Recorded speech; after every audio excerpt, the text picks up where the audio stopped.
আসসালামু আলাইকুম। সংবাদে আপনাদের সবাইকে স্বাগত জানাচ্ছি। আমি ফিরোজ তোহা। শুরুতেই সংবাদ শিরোনাম।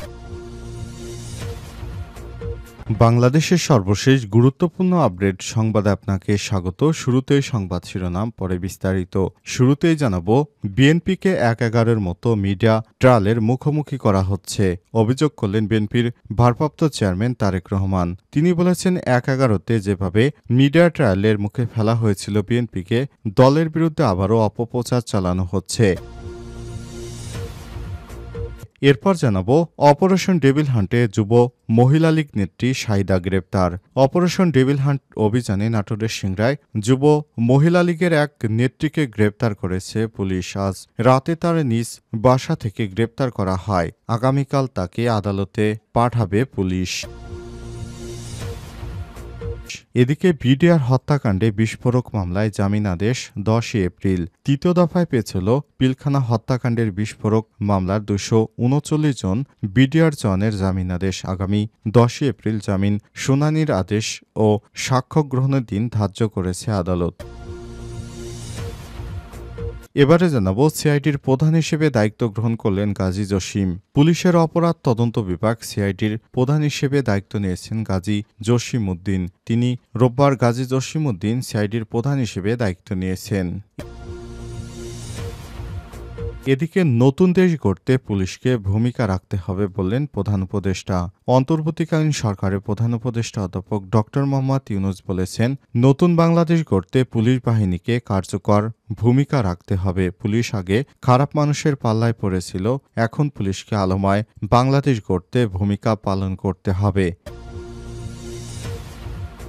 এবং সর্বশেষ জানাবো, সংস্কারে মূলা ঝুলিয়ে নির্বাচন বিলম্বিত করার কোনো সুযোগ নেই বললেন বিএনপি নেতা দুলু।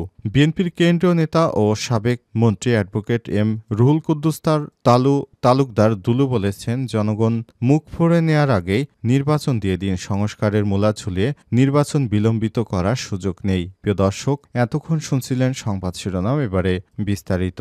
তবে তার আগে বন্ধুরা, অনুরোধ থাকবে সংবাদটিতে একটি লাইক দিন। এই চ্যানেলে আপনি নতুন হয়ে থাকলে আমাদের সংবাদটি দেখতে দেখতে চ্যানেলটি সাবস্ক্রাইব করে রাখুন। কমেন্ট করে বন্ধুরা আপনার মূল্যবান মতামত জানিয়ে দিন আপনি বিশ্বের কোন দেশ থেকে বা বাংলাদেশের কোন স্থান থেকে আমাদের সংবাদটি দেখছেন এবং শুনছেন। এবারে বিস্তারিত। বিএনপিকে ১/১১-র মতো মিডিয়া ট্রায়ালের মুখে ফেলা হচ্ছে বললেন তারেক রহমান। বিএনপির ভারপ্রাপ্ত চেয়ারম্যান তারেক রহমান বলেছেন, বিএনপিকে আবারও ১/১১-র মতো মিডিয়া ট্রায়ালের মুখে ফেলা হচ্ছে। দলের বিরুদ্ধে অপপ্রচার চালানো হচ্ছে, তাই এখন অনলাইনে সহযোদ্ধাদের সহযোগিতা প্রয়োজন। সোমবার ১৭ মার্চ সন্ধ্যায় রাজধানীর বনানীতে হোটেল লেকশোর এক ইফতার মাহফিলে লন্ডন থেকে ভার্চুয়ালি যুক্ত হয়ে সব কথা বলেছেন তিনি। জিয়া সাইবার ফোর্সের ১০ম প্রতিষ্ঠাবার্ষিকী উপলক্ষে অনলাইন অ্যাক্টিভিস্টদের জন্য এই ইফতার মাহফিলের আয়োজন করা হয়। সেখানে অনলাইন অ্যাক্টিভিস্টদের সঙ্গে লন্ডন থেকে ভার্চুয়ালি যোগ দেন এবং মতবিনিময় সভা করেন বিএনপির ভারপ্রাপ্ত চেয়ারম্যান তারেক রহমান। তারেক রহমান বলেছেন, একটি মহল ষড়যন্ত্র করছে, বিএনপি এবং বাংলাদেশি জাতীয়তাবাদের বিরুদ্ধে ষড়যন্ত্র করছে। ১/১১-র মতো বিএনপির বিরুদ্ধে নানা বানোয়াট অভিযোগ তোলা হচ্ছে। তিনি আরও বলেছেন, জনগণের জন্য একটি জবাবদিহিতামূলক সরকার প্রতিষ্ঠা করতে হবে, যে নির্বাচনে জনগণ ভোট দিতে পারবে। বিএনপি সেই নির্বাচন চায়, কেননা জবাবদিহি সরকারের পক্ষে মানুষের জন্য ভালো কিছু করা সম্ভব। বিএনপির ভারপ্রাপ্ত চেয়ারম্যান বলেছেন, বিএনপি যতবার রাষ্ট্র পরিচালনার দায়িত্ব পেয়েছে ততবারই দেশের ভাগ্য পরিবর্তনে কাজ করেছে। নতুন ভোটারদের কাছে যেতে হবে, এগুলো জানাতে হবে। ৩১ দফা সম্পর্কে জানাতে হবে। রাষ্ট্র মেরামত পরিকল্পনা ২.৫ বছর আগেই বিএনপি করেছে। অনুষ্ঠানে বিএনপির মহাসচিব ফখরুল, স্থায়ী কমিটির সদস্য সালাউদ্দিন আহমেদ, যুগ্ম মহাসচিব শহীদুদ্দিন চৌধুরী আনি, প্রচার সম্পাদক সালাউদ্দিন টুকু, মিডিয়া সেলের আহ্বায়ক মওদুদ হোসেন আলমগীর, পাভেল উপস্থিত ছিলেন। অপারেশন ডেভিল হান্ট যুব মহিলা লীগ নেত্রী শাহিদা গ্রেপ্তার। অপারেশন ডেভিল হান্টের অভিযানে নাটোরের সিংড়ায় যুব মহিলা লীগের এক নেত্রীকে গ্রেপ্তার করেছে পুলিশ। রোববার ১৬ মার্চ নিজ বাড়ি থেকে তাকে গ্রেপ্তার করে সোমবার ১৬ মার্চ দুপুরে আদালতে পাঠায় পুলিশ। গ্রেপ্তারকৃত যুব মহিলা লীগ নেত্রীর নাম মোসাম্মাত শাহিদা বেগম। তিনি পৌর যুব মহিলা লীগের সহসভাপতি পদে রয়েছেন। পৌর শহরের সরকারপাড়া মহল্লার বাসিন্দা তিনি। সিংড়া থানার officer in charge OC Mohammad Asmaul হক বিষয়টি নিশ্চিত করে জানান ২০২৩ সালে বিএনপির পদযাত্রায় হামলার ঘটনায় গত সেপ্টেম্বর মাসে দায়েরকৃত মামলায় তাকে গ্রেপ্তার দেখানো হয়েছে। জানা গেছে ২০২৩ সালের ১১ ফেব্রুয়ারি বিএনপির পদযাত্রায় প্রস্তুতির সময় উপজেলা কৈগ্রাম এলাকায় অতর্কিত হামলা চালিয়ে বিএনপির নেতাকর্মীদের মারধর ও হত্যার হুমকি দেওয়া হয়। রাজনৈতিক প্রেক্ষাপট পরিবর্তনের পর গত বছরের ৩ সেপ্টেম্বর রামানন্দ খাজুরা ইউনিয়ন বিএনপির সদ্য সাবেক যুগ্ম আহ্বায়ক আরিফুল ইসলাম বাদী হয়ে সিংড়া থানায় একটি মারধর ও হুমকির মামলা করে। এই মামলায় সাবেক প্রতিমন্ত্রী জুনায়েদ আহমেদ পলক সহ ১৫ জনের নাম উল্লেখ করে অজ্ঞাতনামা ৩০ থেকে ৪০ জনকে আসামি করা হয়। এরপর সেই মামলায় আওয়ামী লীগের এই নেত্রীকে গ্রেপ্তার করেছে যৌথ বাহিনীর একটি দল। বিডিআর হত্যাকাণ্ডের বিস্ফোরক মামলার জামিনের আদেশ ১০ এপ্রিল। তৃতীয় দফায় পেছিল পিলখানা হত্যাকাণ্ডের বিস্ফোরক মামলার ২৩৯ জনের বিডিআর জওয়ানের জামিনের আদেশ। আগামী ১০ এপ্রিল জামিন শুনানির আদেশ ও সাক্ষ্য গ্রহণের দিন ধার্য করেছে আদালত। সোমবার বিকেলে জামিনের আদেশের জন্য এদিন ধার্য করে ঢাকার বিশেষ ট্রাইব্যুনাল ২-এর বিচারক মোহাম্মদ ইব্রাহিম মিয়া।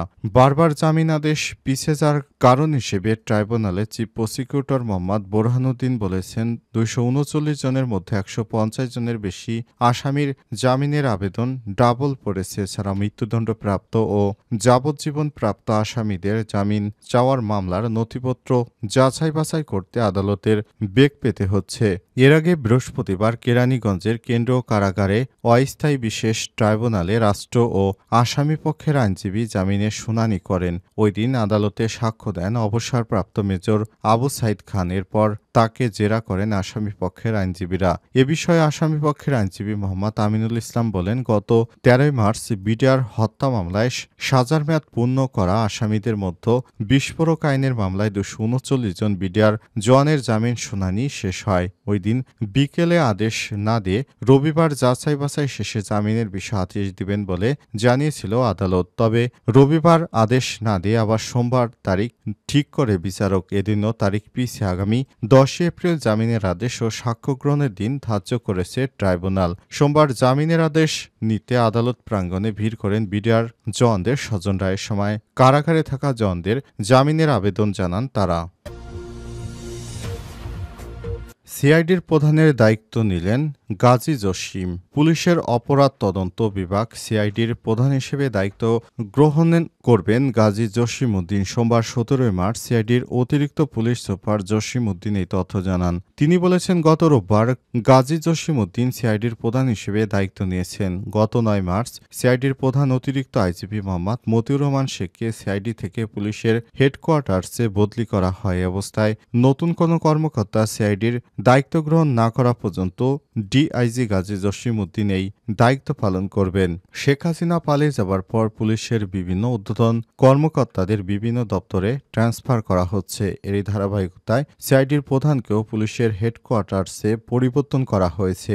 এরপর তার সেই জায়গায় নতুন করে দায়িত্ব নিচ্ছেন গাজী জসিম উদ্দিন। তিনি নতুন কোনো কর্মকর্তা সিআইডির দায়িত্ব গ্রহণ না করা পর্যন্ত আপাতত ডিআইজি গাজী জসিম উদ্দিন এই দায়িত্ব পালন করবেন এবং তিনি সিআইডিকে পরিচালিত করবেন বলে জানা গেছে। বৈষম্যবিরোধী শিক্ষার্থীদের আন্দোলনের মুখে গত ৫ আগস্ট দেশ ছেড়ে পালিয়ে যায় শেখ হাসিনা। দীর্ঘ ১৭ বছরের স্বৈরাচারী শাসনের অবসান হয়।